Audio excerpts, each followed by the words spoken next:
Hello everyone. So from today onwards we are going to study our PSM and I'll start with this concept of health and disease. So what is health?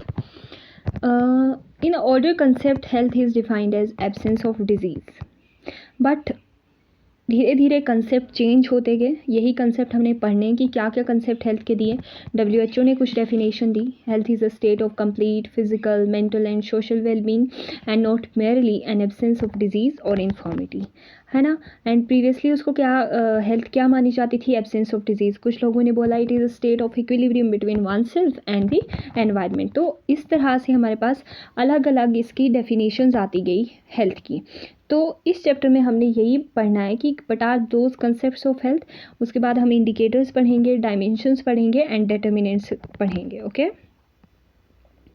so we'll start with our chapter. Number 1 is this concept of health and disease. So we have this changing concept.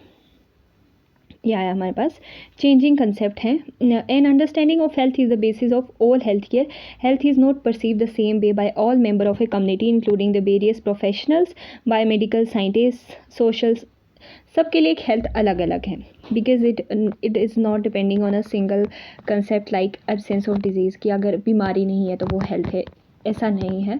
It depend on the other factor कि environment कैसा है, social condition कैसी है, socio economic condition कैसी हैं, psychological factors, various other factor on which the health depends. So number 1 is we have this. Number 1 is our biomedical concept. ठीक है, तो बायोमेडिकल कंसेप्ट क्या है हमारे पास? Health has been views biomedically. क्या है? It is that every cell and organ in the body is functioning in the optimum capacity and harmony with the body. Means जो बायोमेडिकल कंसेप्ट यही बोलता है कि एब्सेंस ऑफ डिजीज़. और इसको जो बेसिकली डिफाइन किया by the germ theory of disease. Germ theory of disease दी थी हमारे लुइस पास्चर जी ने. तो उन्होंने क्या बोला कि जो माइक्रो ऑर्गेनिज्म होते हैं, जर्म्स होते हैं जो, they are the leading agent और they are the causative agent of a disease. तो लेकिन उनकी थ्योरी को भी यहाँ क्रिटिसाइज़ किया गया बिकॉज क्रिटिसिज्म इस टाइप का कि as he have said that microorganism are the leading cause of disease. लेकिन it is not only the microorganism जो डिजीज़ कॉज करेंगे. उसके अलावा आपके पास बहुत सारे अदर फैक्टर्स हैं जो डिजीज़ कॉज करेंगे. लाइक वो एनवायरमेंटल फैक्टर हो सकते हैं, social factor, psychological, cultural and determinant.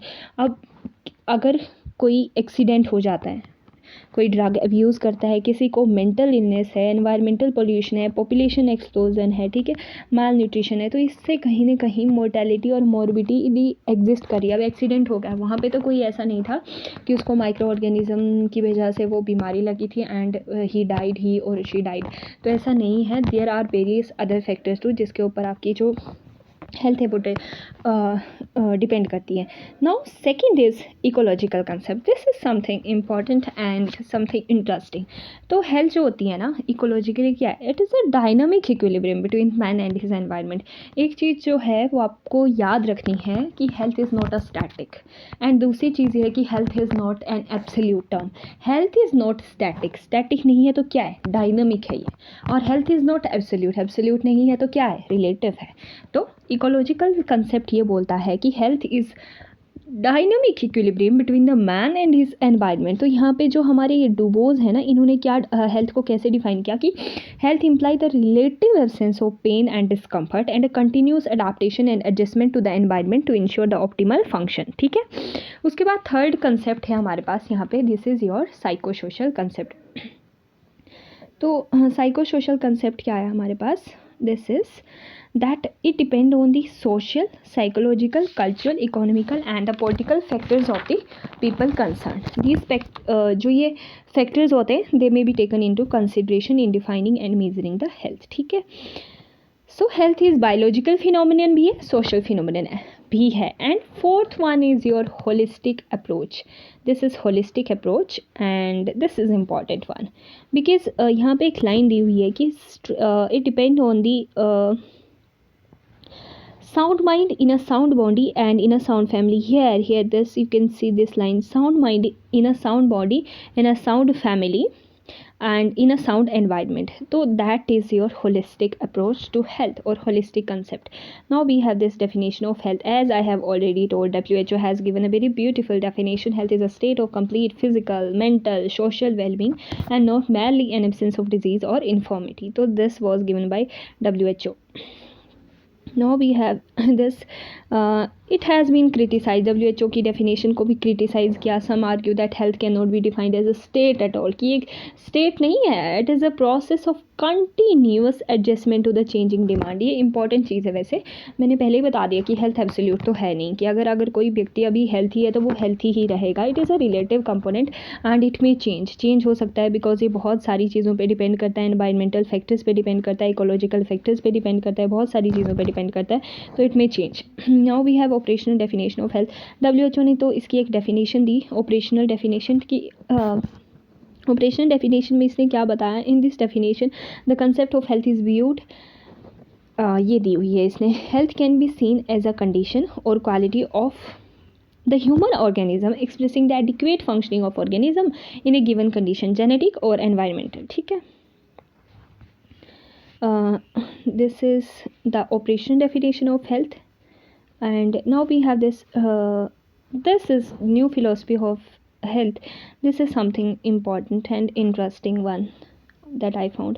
Health is fundamental right. Health is a sense of productive life, intersectoral है, integral part of development है, central to concept of quality of life. It involve individuals को involve करेगा, state को involve करेगा, international responsibility है, and its maintenance is a major social investment. Health is a worldwide social goal. Now we have these dimensions of health.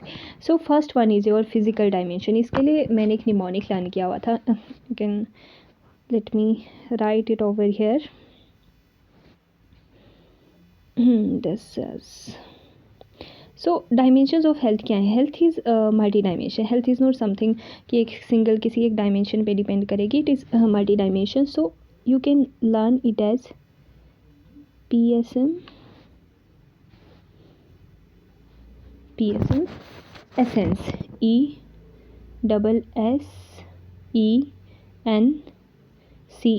ऐसे learn करना है. P से आ जाएगा हमारे पास फिजिकल, सोशल, मेंटल. E से क्या आ जाएगा? इमोशनल. S से स्पिरिचुअल, एंड अगेन S से सोशियो इकोनॉमिक, एंड E से एनवायरमेंटल आएगा. E से एनवायरमेंटल होगा, एंड N से न्यूट्रिशनल, एंड E से C से कल्चरल, एंड E से एजुकेशनल. ठीक है. So this is how your dimensions of health has been given. So number one we will talk about this physical dimensions of health. So physical dimension is what? कि physical dimension में क्या बताया कि perfect health is what? Perfect functioning of body and mind. ठीक है. Perfect functioning of body, cells and the organ. तो यहाँ पे ना जो इसकी डेफिनेशन दी हुई है ना, the state of positive health imply notion of perfect functioning of body. It conceptualizes health biologically as a state in which every cell and every organ is functioning at optimum capacity and in perfect harmony with the rest of body. This definition is very important.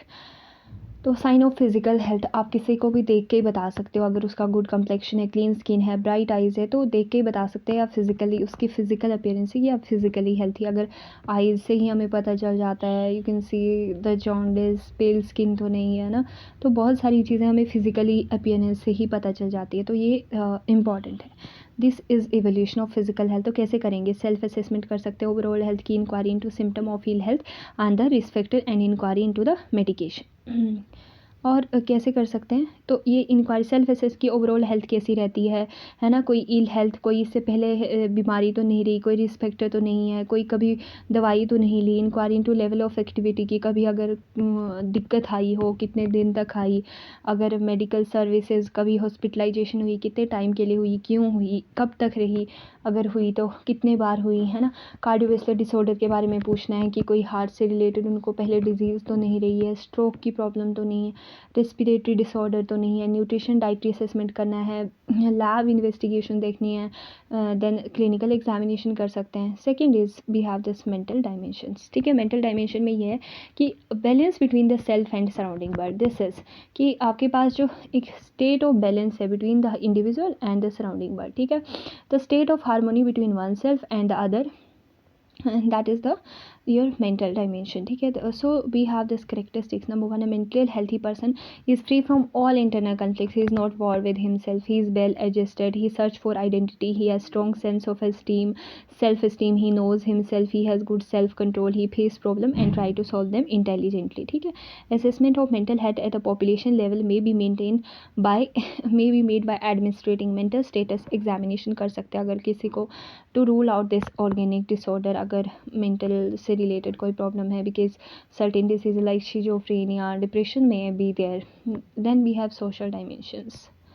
Now we have social dimension, क्या बोलते हैं कि interpersonal ties and involvement with the community, socially कितना वो involve है। Social dimension of health include the level of social skill one poses, social functioning and ability to see oneself as a member of the larger society. Social health take into account that every individual is a part of family and of wide community. Okay, so that is about social health. Now we have spiritual health dimensions. Spiritual dimensions is what? Spiritual dimensions are like meaning and purpose in life. Spiritual health, here you can see this, a part of individual which reach out and strive for meaning and purpose in life, that is about the spiritual dimension. Then we have emotional dimension, it mainly it feeling toward the self and the others, यही आएगा। यहाँ पे दिया हुआ है कि mental health जो होती है वो क्या होती है, it can be seen as knowing or cognition, है ना।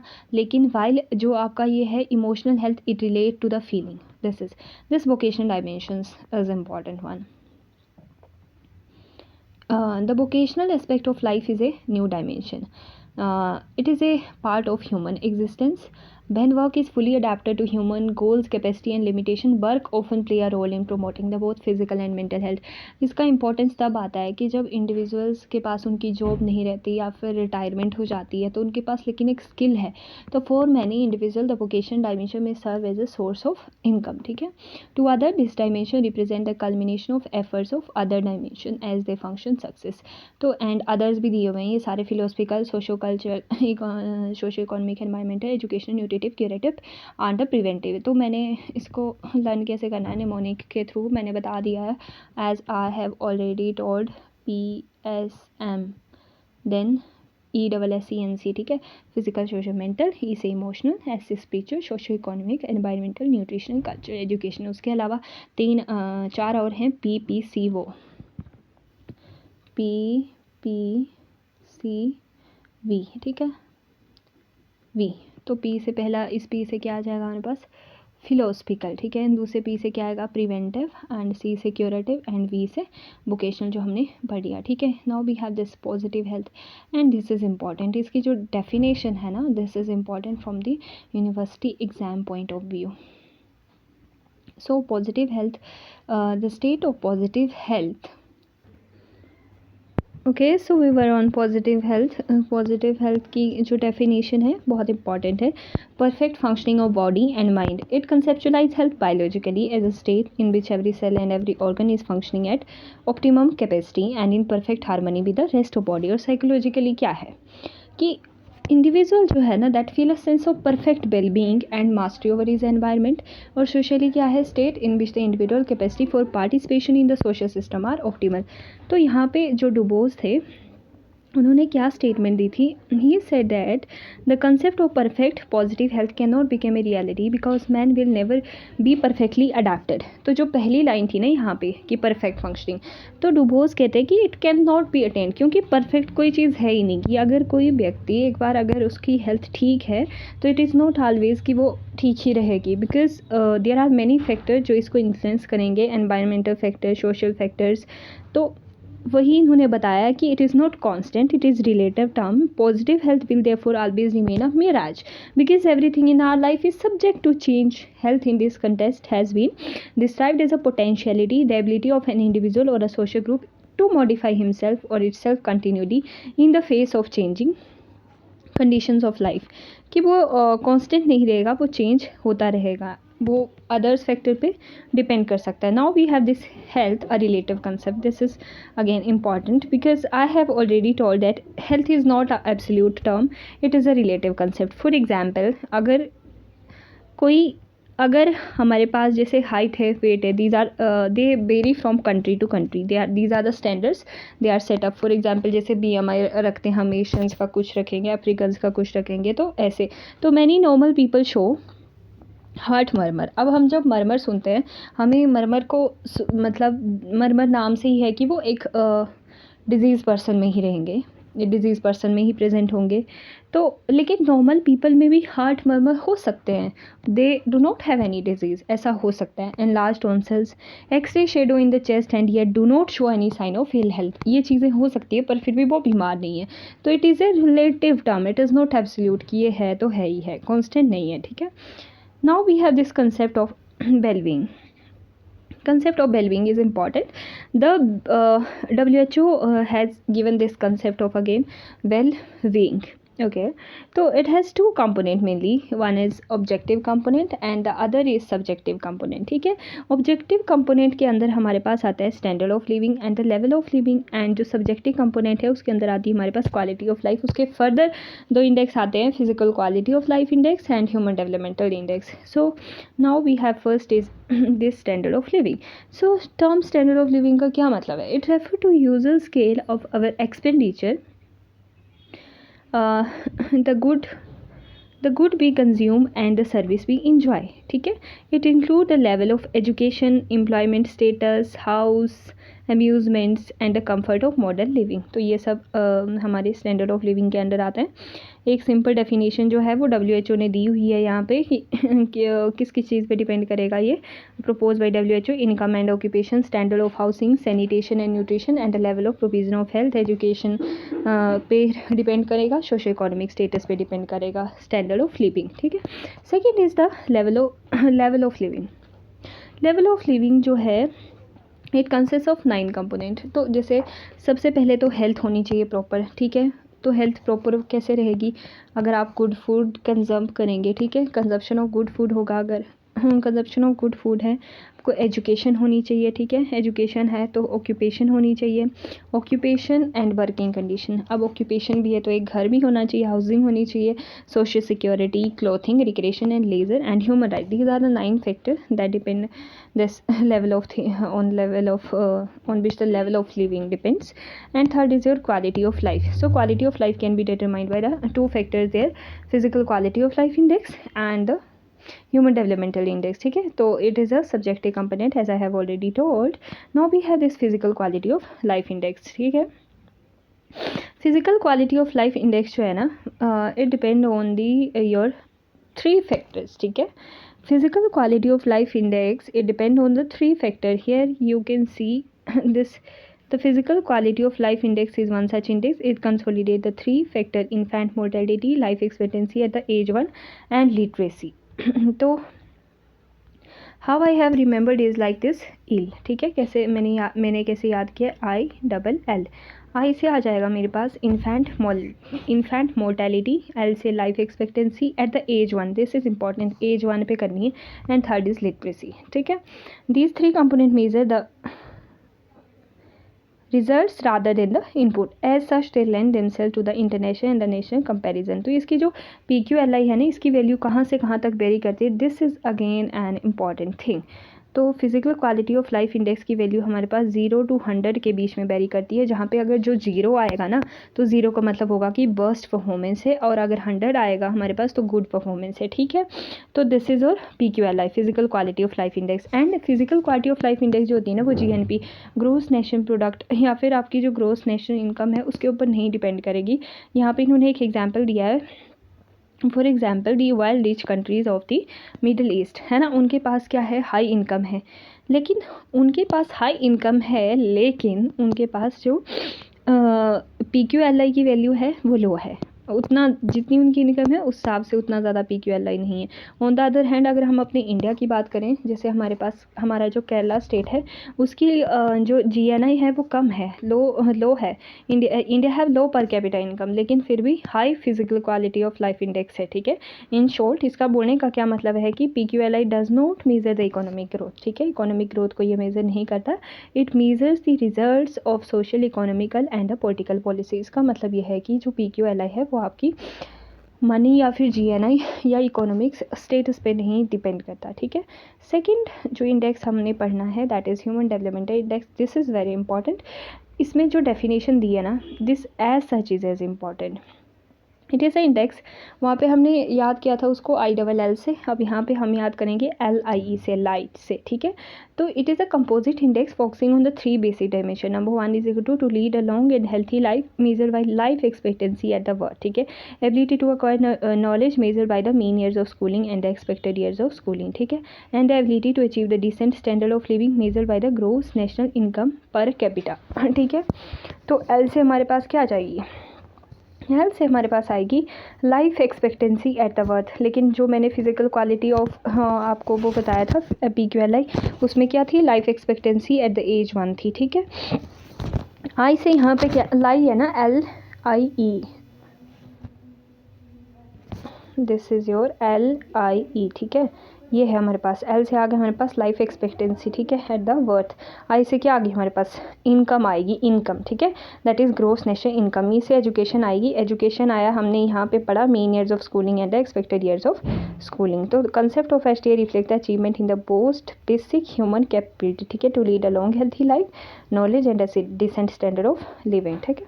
Here they have given very beautifully, यहाँ पे इन्होंने नीचे हमारे पास एक इसका पूरा टेबल दिया हुआ है। Here you can see this dimensions,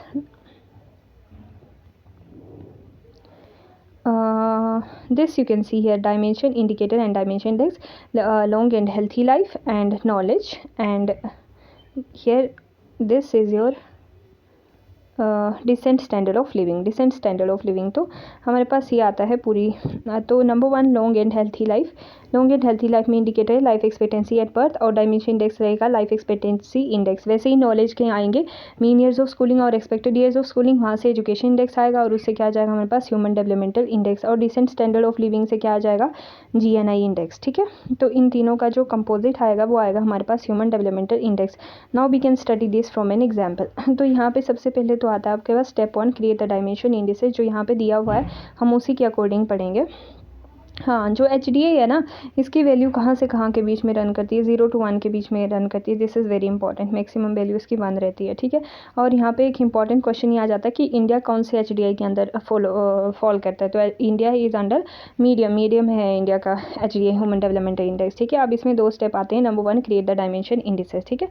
तो अब हमारे पास यहाँ पे जो 1980 और 2011 के थे ना, वो मैक्सिमम थे और हाईली ऑब्जर्व थी, तो उनके अकॉर्डिंग ही हम अभी मैं करके बताऊँगी अभी आपको कि कैसे यहाँ से न्यूमेरिकल हो तो उसको सॉल्व करना है, या ह्यूमन डेवलपमेंटल इंडेक्स हमने किसी भी कंट्री का निकालना है if we have given the data, okay. Here you can see this goal post for the human developmental index. जैसे ये लाइफ एक्सपेक्टेंसी, इसकी एक ऑब्जर्व्ड मैक्सिमम वैल्यू दी हुई है, एक मिनिमम वैल्यू दी हुई है, ठीक है। सबसे पहले तो आपको ना एक फॉर्मूला, ये फॉर्मूला आना चाहिए डायमेंशन इंडेक्स का। इसमें है actual value minus minimum value, maximum minus minimum value. उसके बाद HDA निकालने के लिए आपको ये फॉर्मूला आना चाहिए। जो HDA होता है दैट इज़ क्यूब रूट होता है वो 3 चीज़ों का, LI, ठीक है, लाइफ एक्सपेक्टेंसी, इनकम और से एजुकेशन। तो क्यूब रूट है तो तभी इन्होंने यहाँ पे 1/3 इनकी पावर में लिया हुआ है, ठीक है। तो वी हैव दिस जो ये गोल पोस्ट दिए हुए हैं हमारे पास सबसे ऊपर ह्यूमन डेवलपमेंटल इंडेक्स के डायमेंशन ऑब्जर्व मैक्सिमम और मिनिमम। लाइफ एक्सपेक्टेंसी का जैसे 83.2 ऑब्जर्व्ड है और मिनिमम ये दिया हुआ है, ठीक है।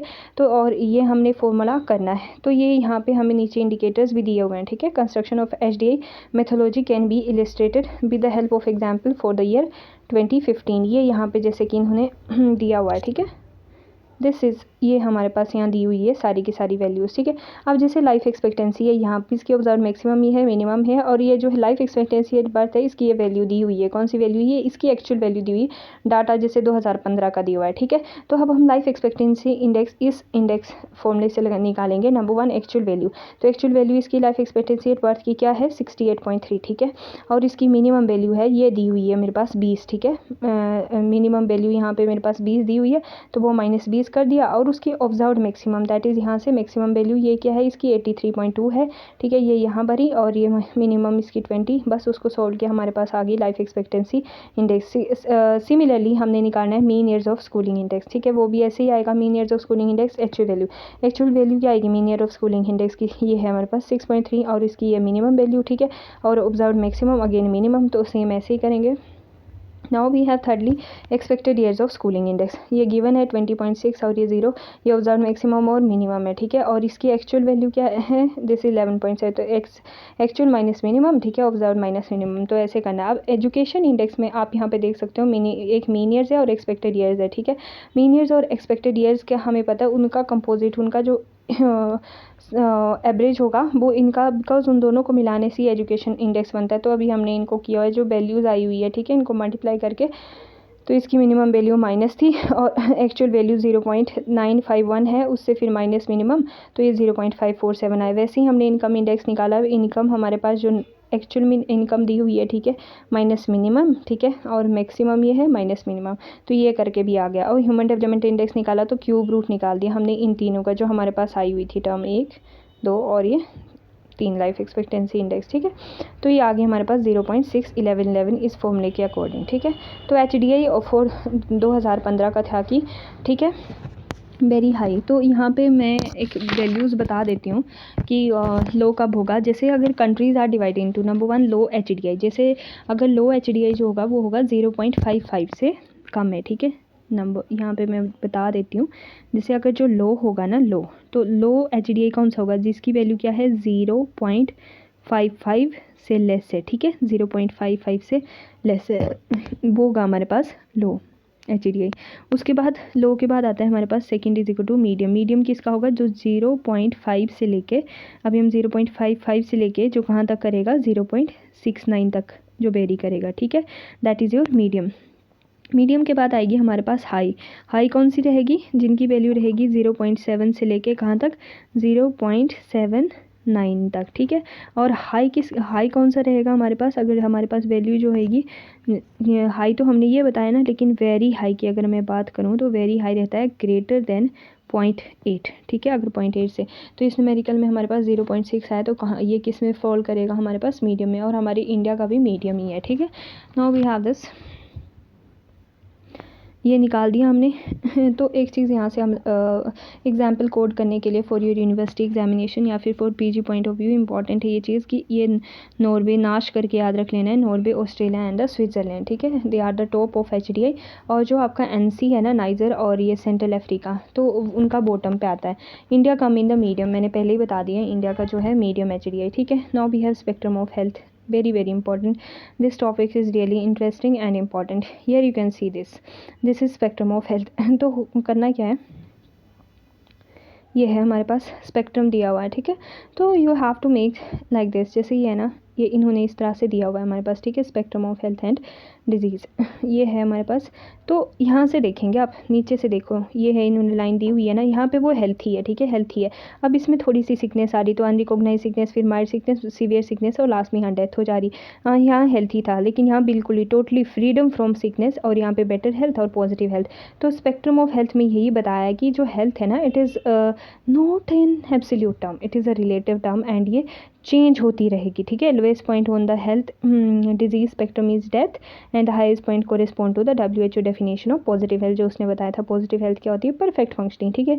It is health fluctuate within the range of optimum wellbeing to the various level of dysfunction, यही बिल्कुल यही दिया हुआ है कि पॉजिटिव से लेके कैसे डेथ तक क्या क्या चेंज आते हैं। यही इसने बताया कि हेल्थ जो है वो स्टैटिक नहीं है, it is a dynamic phenomenon, जो मैंने पहले ही बता दिया कि health, if you are good healthy does not mean कि हेल्थ वो ऐसे ही परसिस्ट करेगी, it is not a, we can say कि कांस्टेंट नहीं है, it is a ever changing process, वो आपका डायनामिक प्रोसेस है और वो चेंज होता रहेगा, ठीक है। Environmental factor, social factor, socio economic factor, सब पे डिपेंड करेगा। Now we have determinants of health. Health is multifactorial, there is not a single factor जो इसके ऊपर डिटरमाइन करेगा हेल्थ को, there are the multiple factors. So we have this diagram here, you can see here this determinants of health, we will study this equal to number 1 health. तो हमारे पास individual level पे है, family level पे है, community level पे है और society level पे, ठीक है। Now we have individual level पे ही आ गई, इसको याद रखना है सास से, सास याद रखेंगे तो याद रहेगा science and technology applying ageing of the population and the socio culture. वैसे ही फैमिली में रख गया EGI, ठीक है, इक्विटी और social justice, gender and information and communication. और कम्युनिटी लेवल पे human right, biological, behavioural and society में environmental, socio economic and the health system, ठीक है। तो number 1 we will study today is biological determinants, ठीक है। Now we have this biological determinants में क्या रहेगा हमारे पास? Okay, this is your biological determinant. Biological determinant में क्या होता है कि जो जेनेटिक मेकअप है ना ऑर्गेनिज्म का, किसी भी ऑर्गेनिज्म का, वो एक यूनिक है, ठीक है। अब इसमें क्या होगा कि number of disease are known to be of genetic origin, for example chromosomal anomaly, errors of metabolism, mental retardation और सम टाइप ऑफ डायबिटीज। जो इनहेरिटेड है डिसऑर्डर कि वो किसी एक जेनेटिक मेकअप में रन कर रहे हैं, तो वो डिसऑर्डर इनहेरिटेबल है। तो मतलब जो आपका ये है, it depend on the genetic makeup of the organism, ठीक है, कि stand of individual which is based upon the absence from genetic constitution of such gene as correspond to corrected that take the form of serious defect, ठीक है। सो मतलब genetically biological determinant ही बताते हैं। Second is behavioural and the socio culture. तो it mainly depends on the life style, behavioral and the social, the way people live. This is mainly the way people live. It reflects the whole range of social values, attitudes and the activities, ठीक है। It is composed of cultural and behavioral pattern, ठीक है, and lifelong personal habit। जैसे कि अगर कोई person है वो स्मोकिंग भी कर रहे हैं, अल्कोहलिज्म भी है एंड वेट गेन भी हो रहा है, ठीक है, एक मतलब हेल्थी लाइफस्टाइल नहीं है, तो मोर चांस है कि वहाँ पे डिजीज़ रहेंगी। और रिस्क फैक्टर्स हैं ये smoking and this lead to the risk factor for the lung cancer, ठीक है। तो लाइफस्टाइल चेंजेस के ऊपर आपका बहुत सारे जो हेल्थ का इम्पैक्ट है, इट लाइफस्टाइल पे बहुत ज़्यादा, लाइफस्टाइल का इसके ऊपर हेल्थ पे बहुत फ़र्क पड़ता है। तो इन डेवलप्ड कंट्रीज़ में अगर हम बात करें तो coronary heart disease, obesity, lung cancer, drug addiction, they are associated with these lifestyle change. In developing countries like India, traditional lifestyle still persist and the risk of illness and death are connected with the lack of sanitation हो सकता है, ठीक है, poor nutrition, person hygiene। तो जो ये factor है ना, इट मेनली कि ये आपके लाइफस्टाइल पे डिपेंड करता है। अगर हेल्थी लाइफस्टाइल आप अडॉप्ट कर रहे हैं तो वहाँ पे there are less chance to be disease, ठीक है। लेकिन अगर वो एक बेटर हेल्थी लाइफस्टाइल नहीं है, बहुत फैटी फूड खाया जा रहा है, सैचुरेटेड फूड, तो मोर चांस है कि ओबेसिटी के चांसेस बढ़ रहे हैं, ठीक है। उसके बाद थर्ड फैक्टर इज़ एनवायरनमेंट। तो ये जो इट वाज हिपोक्रेट जिन्होंने पहले बताया कि जो उन्होंने डिजीज़ को रिलेट किया एनवायरनमेंट के साथ, क्योंकि अभी तक तो हम जो ओल्डर कंसेप्ट था वो यही था कि हेल्थ क्या है, एब्सेंस ऑफ डिजीज़, ठीक है। और वो क्यों है कि जब हम थ्योरी ऑफ डिजीज़ के अकॉर्डिंग, तो वहाँ पे कोई आपके पास माइक्रो ऑर्गेनिज्म है, they are leading cause of this disease. लेकिन हिपोक्रेट ने बताया कि डिजीज़ में अगर because of this environmental influence, example climate, water, air, इन्होंने बताया। तो एनवायरनमेंट जो होता है ना, वो दो पार्ट में डिवाइड करते हैं हम। Number one is internal and external, ठीक है। इंटरनल कौन आएगा? जो इंटरनल एनवायरनमेंट वो होगा जो बॉडी के अंदर का एनवायरनमेंट है। Each and every component, every tissue, organ system and their harmonious function within the system. लेकिन जो आपका एक्सटर्नल एनवायरनमेंट आएगा वो क्या होगा? All that is external to individual human host, ठीक है।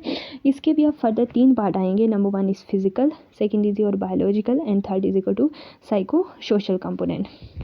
और ये तीनों कंपोनेंट इसके एक्सटर्नल एनवायरनमेंट के ये अफेक्ट करेंगे हमारे हेल्थ को, ठीक है।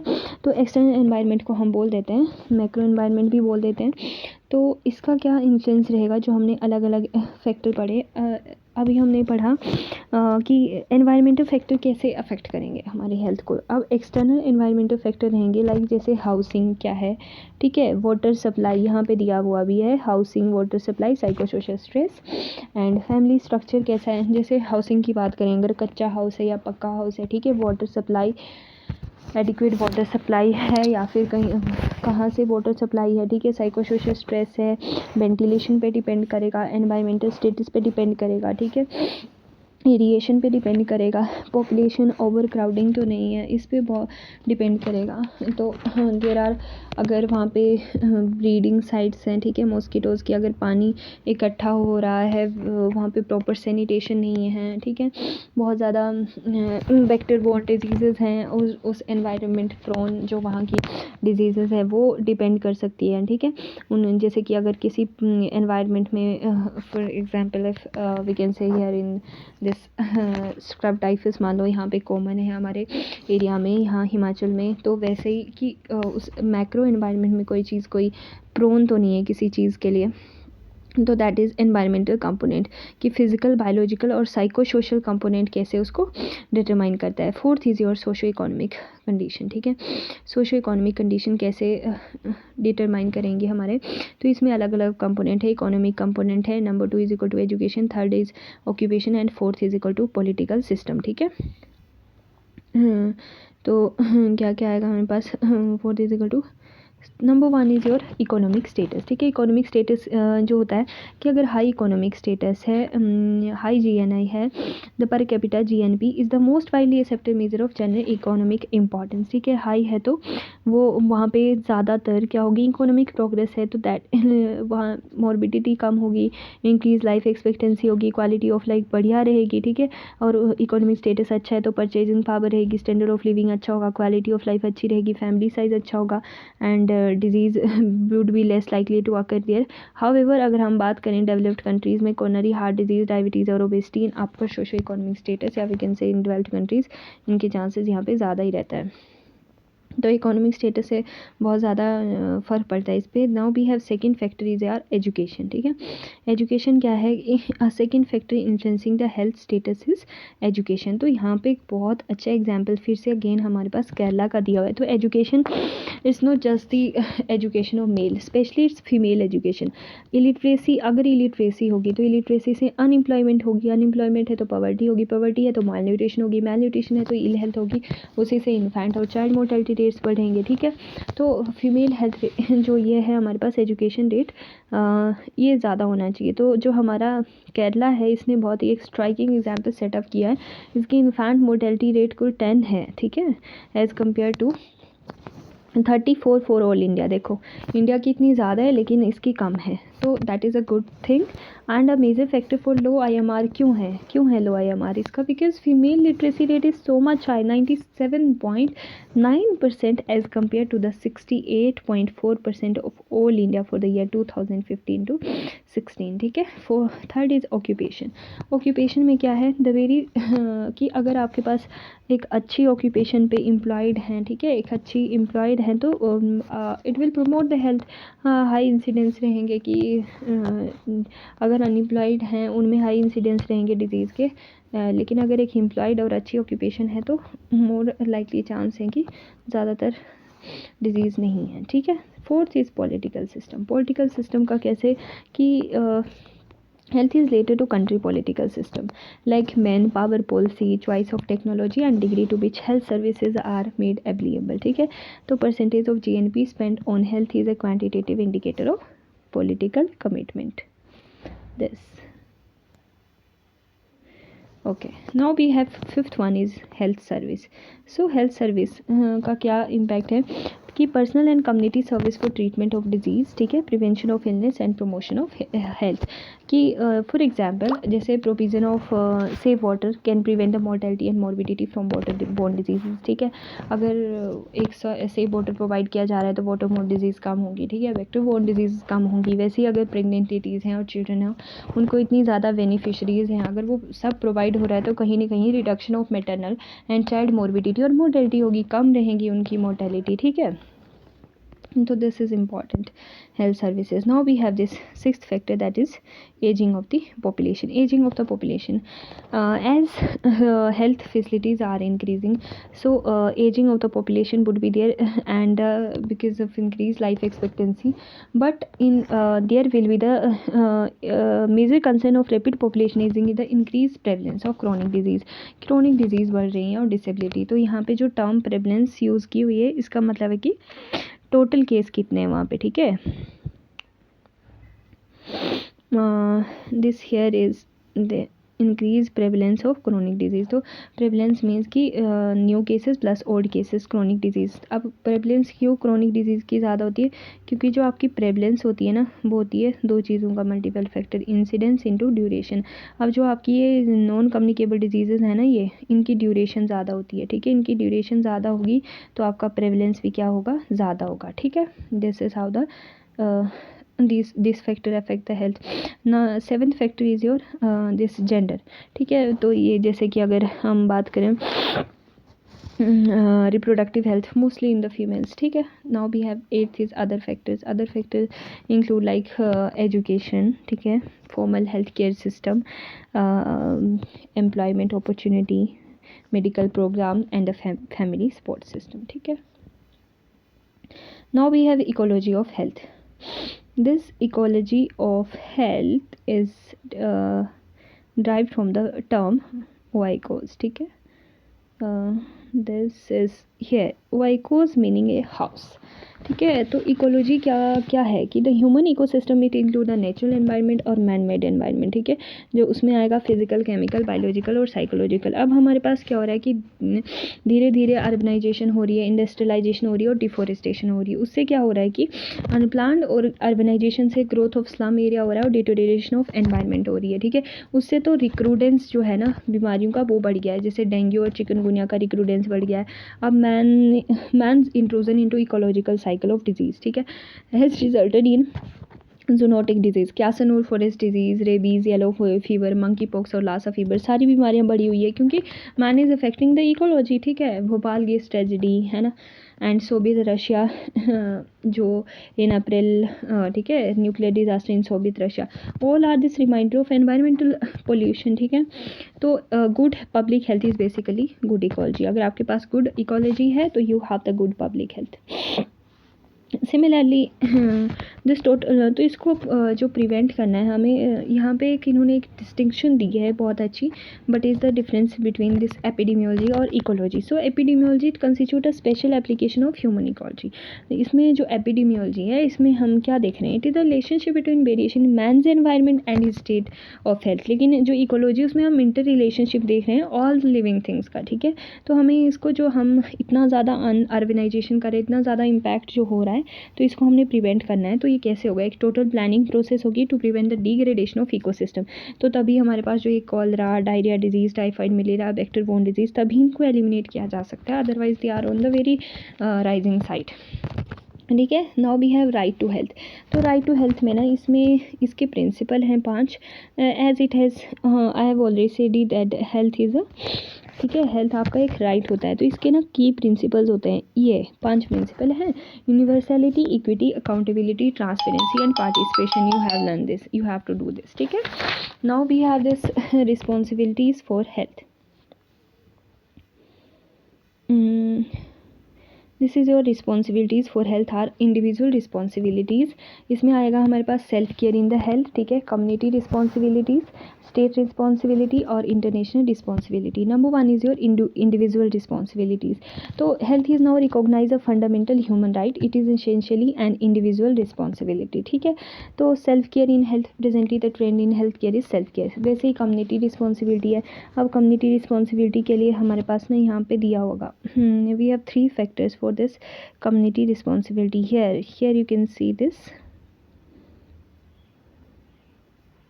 the 3 ways the community can provide a shape in the shape of facilities, manpower, logistic support and possibly funds. It also means the community can actively involve in planning, management or evolution. Or equally important contribution that people can make is by joining in and using the health services. ठीक है. Now we have this third component is your state responsibility. ठीक है. And the 4th one is your international responsibilities. ठीक है. Now we have lessons from Kerala state. This is important. Okay. ये death rate, ठीक है, death rate, rural birth rate, ये सारा 2016 का दिया है. बट न्यू 2018 का डेटा आ चुका है. ठीक है. 2018 का डेटा इस न्यू वर्जन बुक में दिया हुआ है. तो वो 7.9 इतना इंक्रीज़ किया है केरला ने. यहाँ पे 7.6 है तो यहाँ 7.9 है. और ऑल इंडिया का तो 6.2 हो गया है. ठीक है. वैसे ही रूरल बर्थ रेट 13.8 है अब. तो ये पुराना है वर्जन. तो दिस इंडेक्स इज़ नॉट कि ये लर्न नहीं करना है तुम्हें, बस इट जस्ट दैट कि केरला की एजुकेशन स्टेटस बहुत ज़्यादा हाई है. तो infant mortality rate, death rate, all they have the low values. Now we have this health development and indicators of health. Indicators of health we will discuss in the next lecture.